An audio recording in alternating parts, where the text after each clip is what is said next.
And now we continue our new serial, The Orchard. It is a big day in the village, as Alison Talbridge is about to open the hotel for the new season. Old Bill puts a fork through his Wellington boot.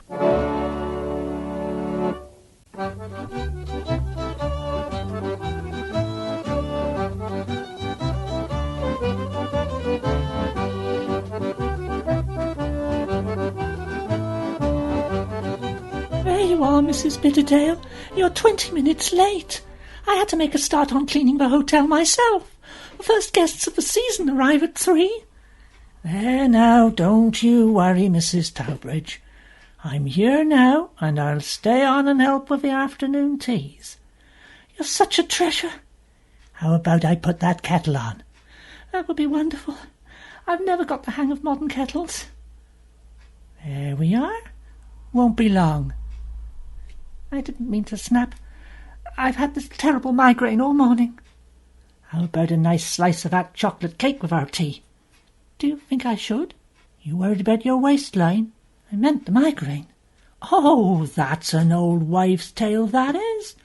Not a problem on earth can't be solved with a cup of tea and a slice of chocolate cake. That's what my old gran always said. Country wisdom. So reassuring. I suppose Mr. B didn't come home last night. No, it's the 3rd time this month. He'll be working hard. Is he? Is he? Tony sells agricultural machinery. How many late calls can there be? Here, eat some of this. I know I'm being silly, but this hotel is supposed to be a fresh start for both of us. As soon as he begins to make a profit, he's going to give up his job and work here with me all the time. This'll be the season that turns the corner for you. To top it all, I can't even get hold of Sarah. Oh, yes. That's that friend of yours from Yodelbrightshire. Yes, always a shoulder I could rely to cry upon. Now she's out all the time, too. Found herself a chap, I dare say. Have some tea. I hope he's better than mine. And some more cake. Look at the time, Mrs. Bidderdale. It's 1:15, and we've eaten all the cake. That was for the guests' tea. Never you mind. Now you listen to me, Mrs. Talbridge. Why don't you finish that cleaning you started, and I'll go down to the shop and buy a new cake for the guests' tea. Oh, yes, thank you. Oh, you're such a treasure. Mary, darling, I'm home. Hello, Nick. Good day at the surgery. The usual. Old Bill put a fork through his boot again. Again? Surprised he's got any boots left. I told him to wear glasses, but he just nods. That'll be his deafness.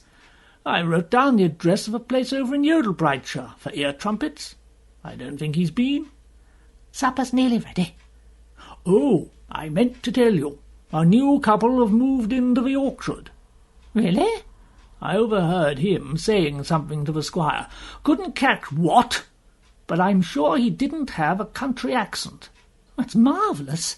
We've so few friends of our own type. I had hopes for Alison and Tony Talbridge, but the woman's a nervous wreck. Well, if you knew the tablets she was on when she arrived here. Nerve pills, sleeping pills, some other sort of pill I've never seen the like of. Well, I soon got her off all those, I can tell you. There's nothing good, clean, fresh air can't cure. That's what you told Mrs. Glip, isn't it? With the appendicitis. And I was right. Do you know, she told me as she lay in the hospital bed recovering from the emergency surgery that it was all the fresh air that gave her the strength to get through it. I must call on the new people tomorrow. I used the last apple in this tart. I do hope they're going to start the place up again. How can we start the place up again now? England will always need apples, Geoff, remember? But you heard what the squire said. Uncle Zek needed money so desperately that he put this place up as security. He never repaid the loan, and now the orchard belongs to the squire, lock, stock, and apple barrel. Only if the loan isn't repaid in full with interest by the end of next month. It might as well be next year. We'll never raise it.